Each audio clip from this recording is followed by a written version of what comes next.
also potentially see Your out team is No, banned. Benedetta was banned out as well. as a respect because Kyrie was Nuts. insane. He was nuts. Like, bro, he did not waste any single skill. Perfect with the electro blow. Perfect with the eye for an eye to reposition himself to get better targets. Yeah. I've said this time and time again where Benedetta's one of those assassins that really, if you can have picture perfect timing with when you use your skills, you are gonna be in for a really great game. We saw that in the last one. Yes, Electro Final Blow used so many times to clear the minion waves, to subtract the members of ONIC PH before they can get themselves ready in position, of Aura PH before they can get themselves ready and positioned for a fight. Brody So, ban. I like that ban. Brody ban. I want to see another core being banned out here by Aura PH. Not a mage anymore. We've had enough of the mage bans here. It's really the carries that shine during game number 2, but that was on the side of Aura PH. But I don't feel like any of these two teams would ban out the Ling or Lancelot this early. RPH might still ban out the support. They have the options of banning out the Lunox, the Selena, the Natalia. High priority bans for both of these two teams, something that they like to ban a lot, actually. As Brody's already banned out here, Harith is already banned out. Yeah, either Selena, Lunox, or Natalia might be the last ban here. But nope, it is a Tams. They open up the mage pool this time around. So they subtract one fighter here. So ONIC, are they going to first pick what? The Harith? Oh, Harris The banned out. Selena? The Selena. Lunox, the Selena. And it is Your the team Yuzhong. is So picking. fighters are going to be the priority here for ONIC PH and Aura.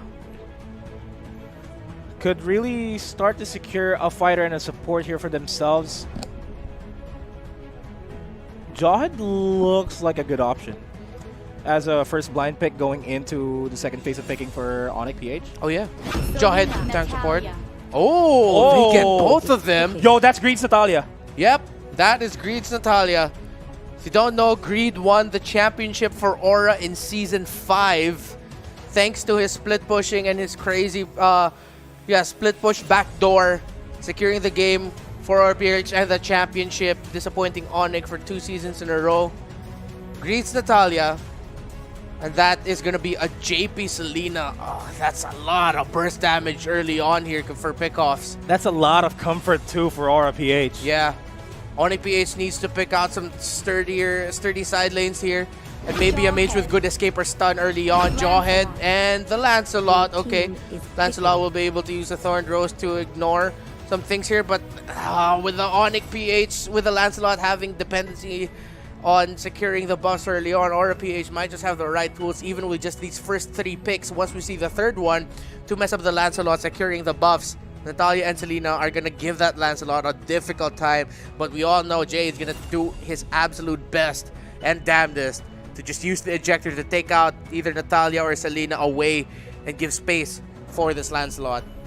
Well, will space even be created in the side lanes though? Because that is what Greed wants to do. He wants to just pressure out the side lane as Ling being picked up.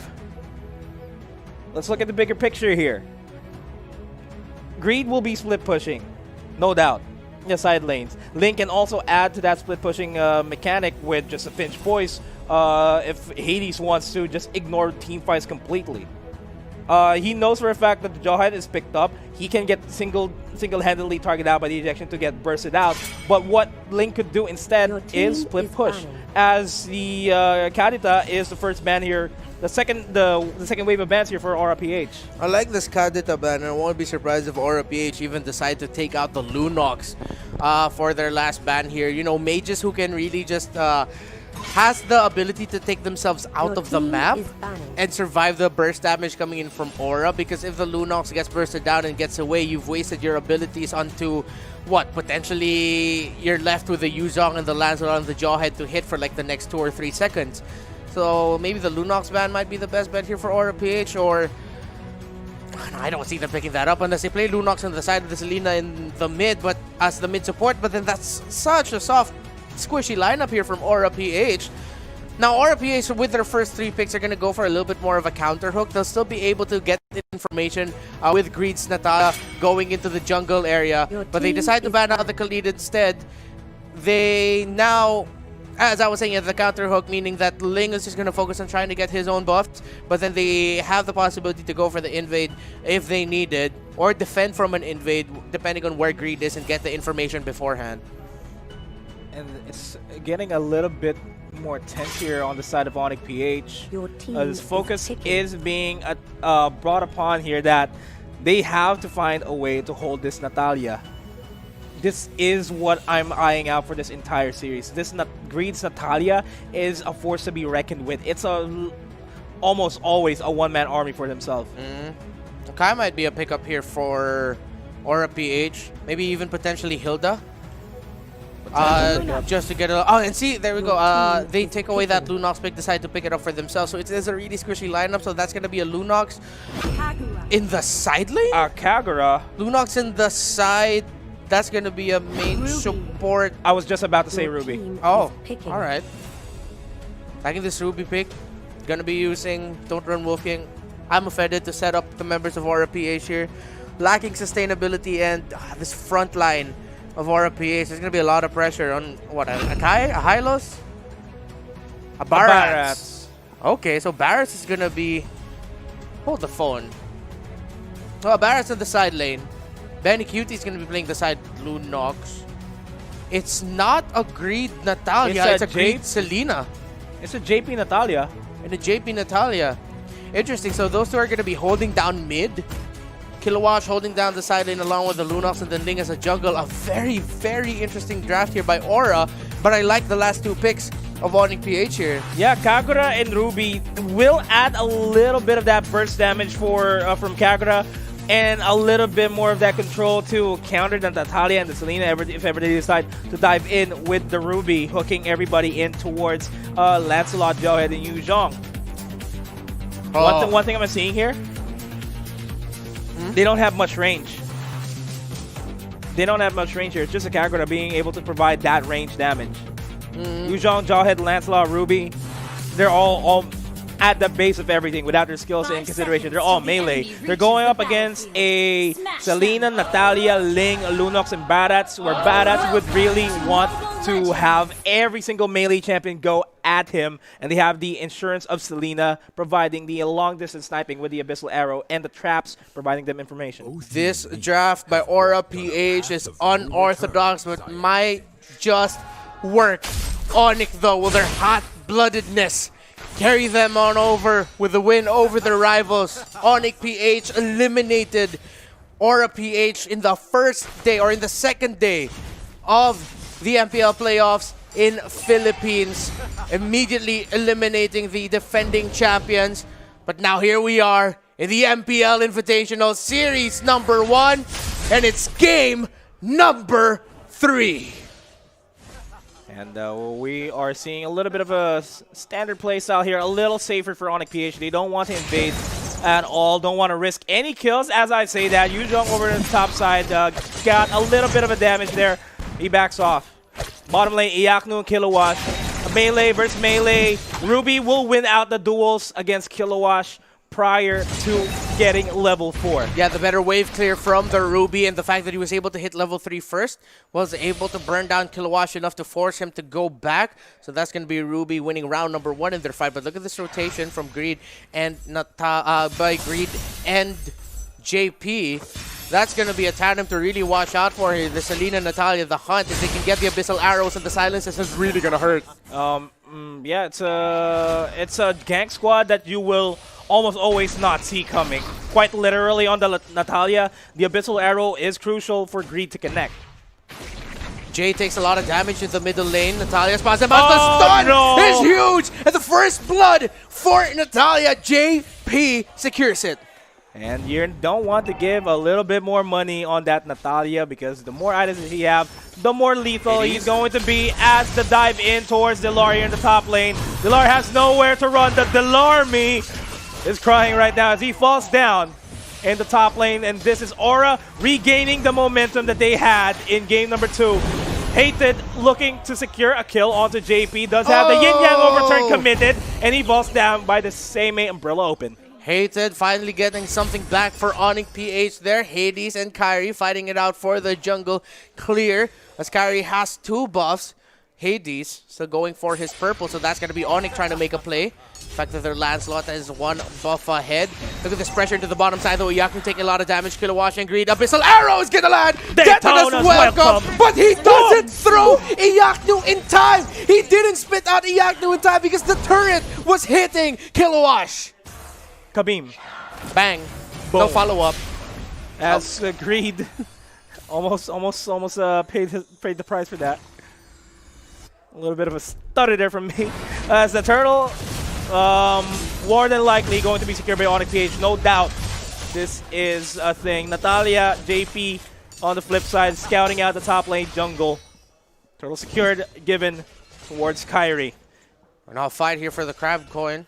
Up in the top lane, Hades. Positioning himself well enough. Now, the interesting thing about the lineup for Aura PH is we're seeing Dilar taking a lot of damage and possibly getting taken out here by Kilowash. Uses the Black Dragon form, but the Dinosaur is enough to take down the Dragon. Top side to play here by Aura PH. Here comes the damage to play. Iyaku falling really low, and Iyaku is Iyaku. Eating a lot of first damage. But the hit! Matindi ang payong na yan. Oo. Diba? Hindi bumabalikwas yan Hindi bumabalik at dahil dito sa mga ginagawa ni Kags, ni Ated, siya ngayon yung nakakagawa ng... Ang mahirap kasi dito, Propi, ganito ang mangyayari.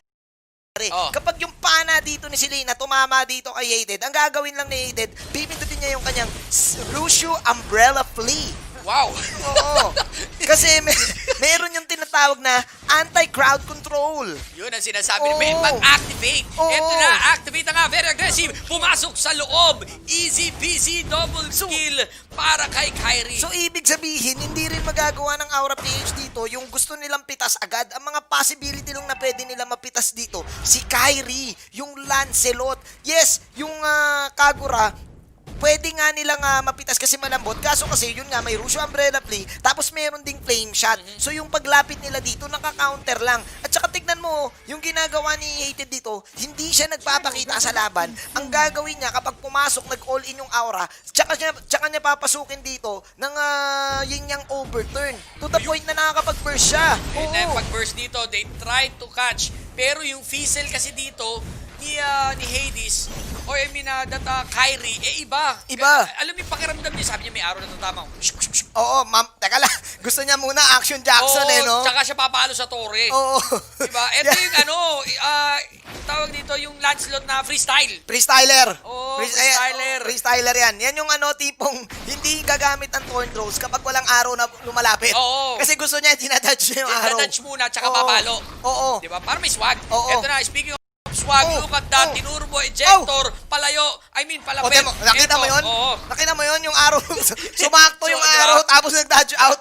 Yun ang sinasabi natin. Ganon ka kabisado ni Kyrie yung Lancelot no? Pini-freestyle Ito na, naku po ang dragon na huli na naman dito ng Dinosaur. Tsaka ng isa nating si Natalia, looking good for the side of Aura PH. Another one, sabi ko sa'yo, every time nakakita siya dito ng kanilang araw, JB Pulado, nasa yun yung overturn na pumatok mismo sa mukha. And makaka-disengage pa ba? There's an arrow follow-up, jumping in. Kyrie, very aggressive move. Ibang klase yung ginagawa ni Kyrie dito, yung arrows dito ng Aura PH.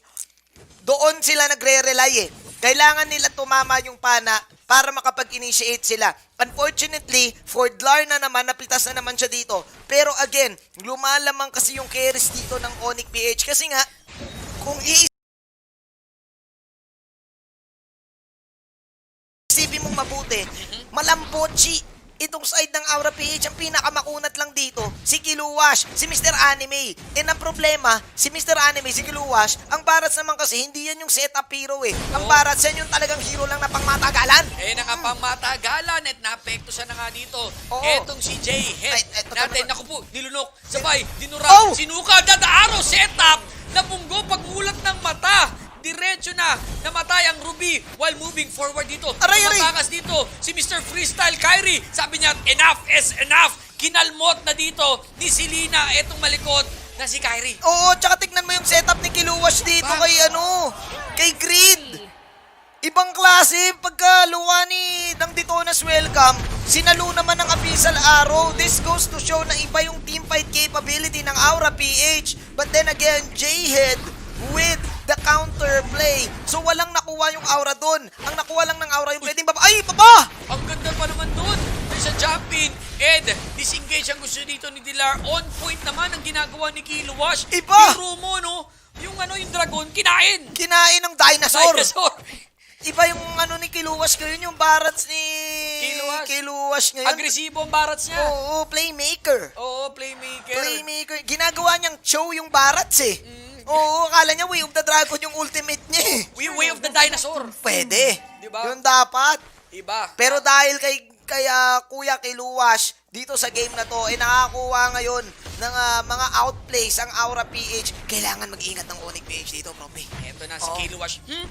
Bumibuelo dito ang Aura PH. Good positioning ang pinakita dito ng ONIC PH just to secure, to make sure na sa atin tong turtle na ito. Oo, so kalma lang muna, probe. Ah. Time out.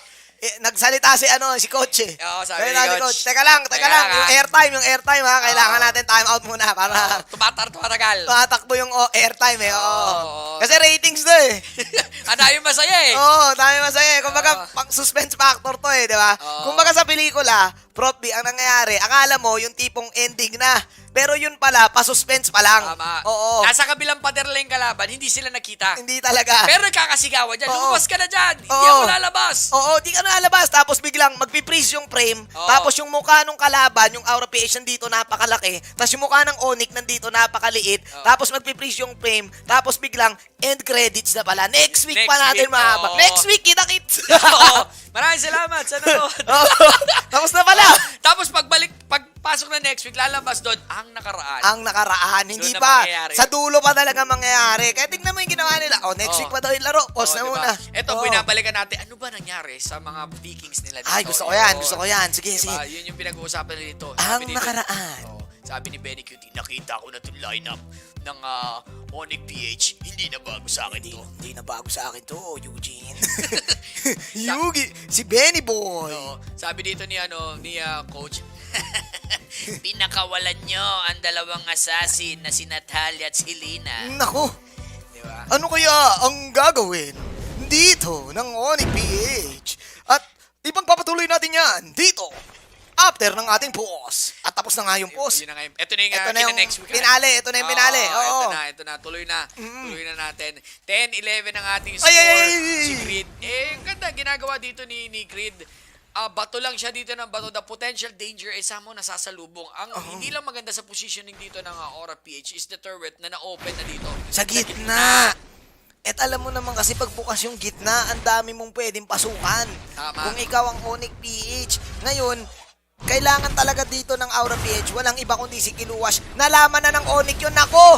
Napakalaking dinosaur! Hinuhuli nila dito pero ang kunat! Makunat! Ang ginawa talaga niya, Detonas welcome siya dito Oo. to make sure na hindi siya ganun mag-crowd control. And right after magdikit-dikit, doon niya in-speed, doon na nagka-stun, Totoo. nagka-crowd control. Totoo. Ang ganda ng survivability na ginawa dito. May Kiluwas. Kiluwas. Parang tama ka, Prof B. Nag-anime mode na si Kiluwas eh. Oo, nagtali na ng buhok. Natali. Diyos ko! Ay, Tinumi mga jumping moves. Oo, yung parang dance moves eh. Oo, 1-2-1-2. Oo. May pagsigsag, no? The footwork. Pero kasi hindi mo pwedeng gano'n din si Kyrie. Totoo. Kung may freestyle, nakita mo pag may pag-jumping.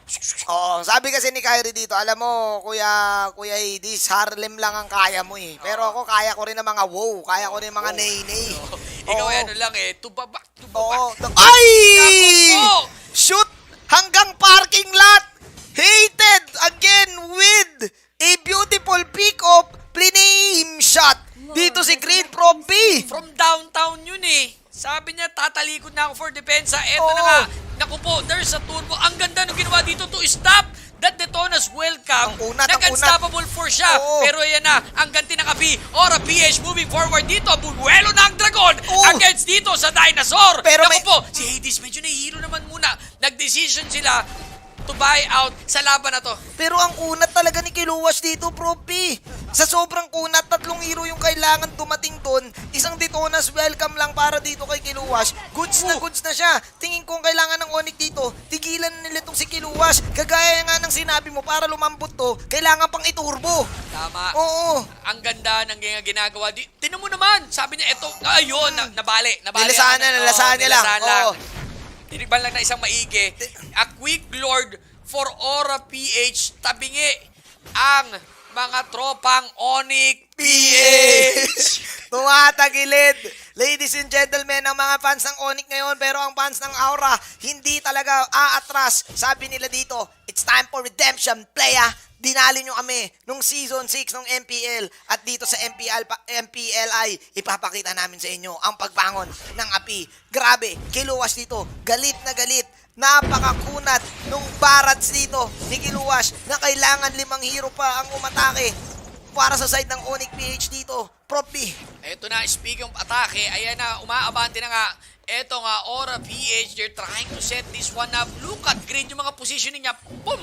Kala ko tatama na naman ang kanyang pana dito. Alam mo, napapansin natin pag ganyan-ganyan. Pero look at yung binibigay dito na damage as well as yung mga support ng move coming from Benny QT. Iba. Nakakapag-shred siya ng paunti-unti. Oo, kasi ang dami lunox niya to. assist niyan eh. Look at the assist. 9 assists para sa 13 kills. Lagi siyang nasa laban. Totoo, playmaker para dito kay Benny QT. At oo nga, buti nga prop na point out mo yan eh. Kasi yung buhay dito ni Lar, yung buhay dito ni Jay, Oo. magme-meltdown yan kapag pinalagbag sila dito ni Benny QT. Ang hirap dito, sino may magiging target ng ONIC PH dito ngayon na Prop B? Go, wax in, wax out, the movement coming from both teams. Si Kyrie, ayun o. Every time na nakakakita sila dito ng arrow, galing dito kay Grid, automatically, gigilid or pwede naman humarap, pero freestyle lang ko yan. Oo. Kaso, ay nako, si JP ata mahuli. Oh no! Nahuli siya ni Iyako dito. The Kingslayer with the clutch. We are angry. Nabawasan bigla ng isang Aura PH. Nagkaiwalayan portion. Nakita mo yung ginawa dito ng ONIC PH is right after nila ma-pick off etong isang member ng Aura PH na si JP, umalis agad sila. Oo. Hindi nila kinapitalize. Ito na nga, speaking of that, JP Pulado, pero tumatalo na nga si Grid habang nabuksan ng open ang backlines dito ng Aura PH. Umatras na. This is the downtime. Naku po, medyo nag-fitness. Unstoppable force sa kabilang pader. Tumagos ang tropang trumpo. Naku!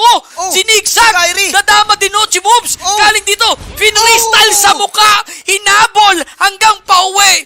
Look at that rookie! Grabe, may pag-pektus. Yun yung tipong nag-wow, nag-nay-nay, sabay, nag-what you know about love, nag-doggy bigla ng biglaan. Biruin mo yun, imbis na torn throws yung pantapos niya, peke pala yun.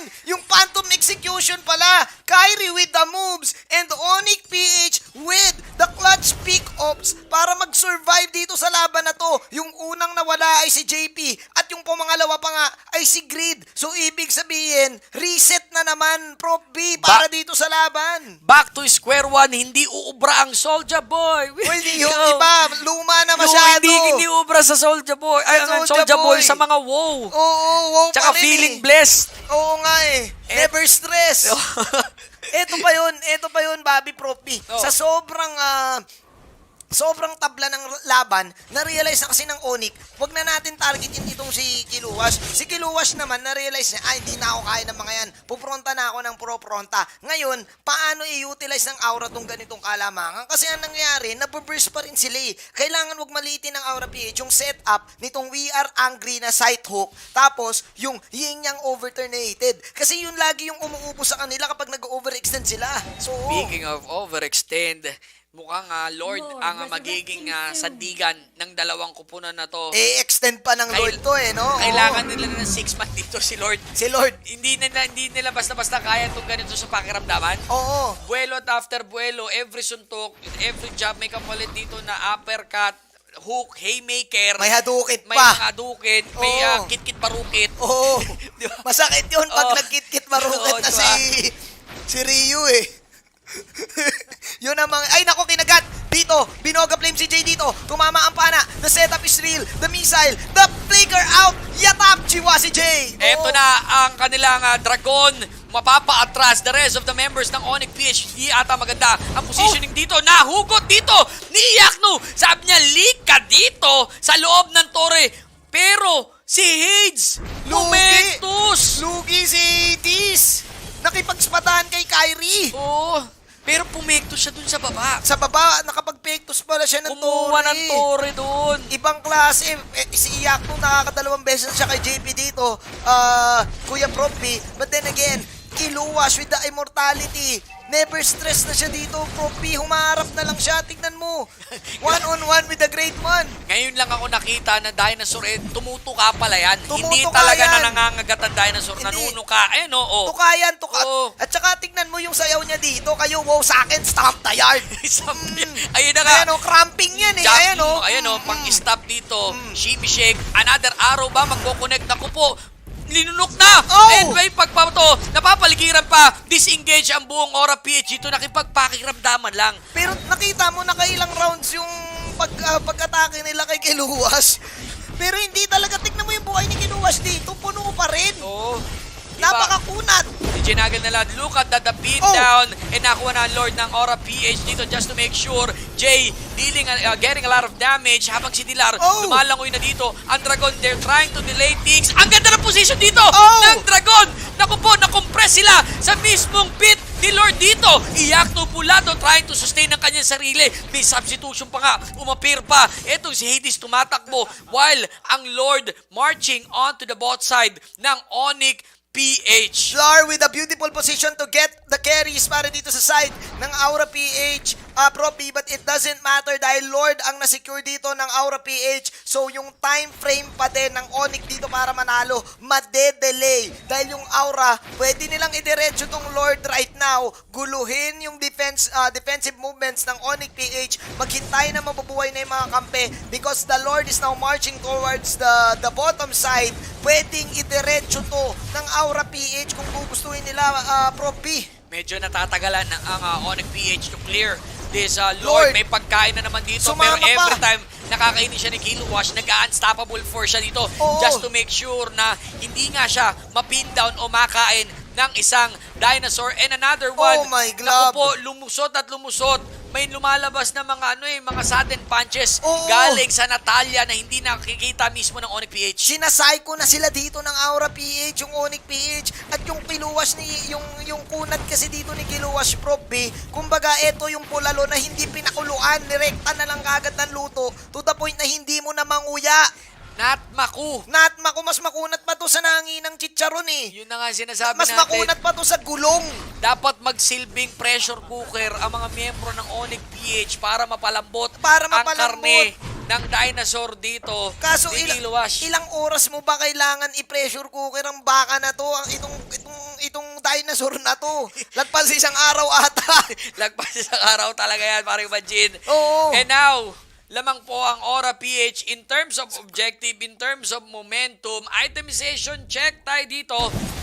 Ayan. Ito na nga, stop muna natin pag-isipan to. Look at that, na jumping talaga. in the Dragon, moving forward, pero ang labo ata ng positioning dito ng ONIC PH, naghiwa-hiwalay sila para silang pick up sticks if ever na maghiwalay-hiwalay. Now, downtime to ng grupo ng ONIC PH. Bakit? Wala silang Dragon. May Oo. paghatak pa nga. They want to catch Ay, many ay, ay, groups ay. sa counter go Oh, for the no. side of Aura PH, jumping in, Rock Immortality, Oh. pop that Ruby, Hades. look at Lunok sa positioning, and nakuha pa Oh. nga, muntikan pa, tamaan ng shotgun moments habang eto si JP, Oh, napinta Kyrie. siya dito, that rookie, pwede na ba, sliding, hindi enough ang mga crampings mo dito, and I think this is it na ba para sa side ng Aura PH, down 3 hero para sa side ng ONIC. Bumili na ng Malefic Lord dito sa Hades dahil gusto niya natapusin ang laban pero kaya-kaya ni Mr. Flawless and they hated itong situation na to. Apat ang buhay pa din sa Aura. Nilabas na ang Dragon form pero nandito pa rin si Kiluwash. Here comes Hades. Gusto nang tapusin ang Aura to pero na-burst si Hades dito but he has the immortality to survive. Nandito pa rin si Hated. Kaya-kayang depensahan. Wala na dito si Dlar. It's over. Player Aura PH will defeat ONIC PH and they will move on to face Bren Esports. Esports sa quarterfinals ng MPL Invitational.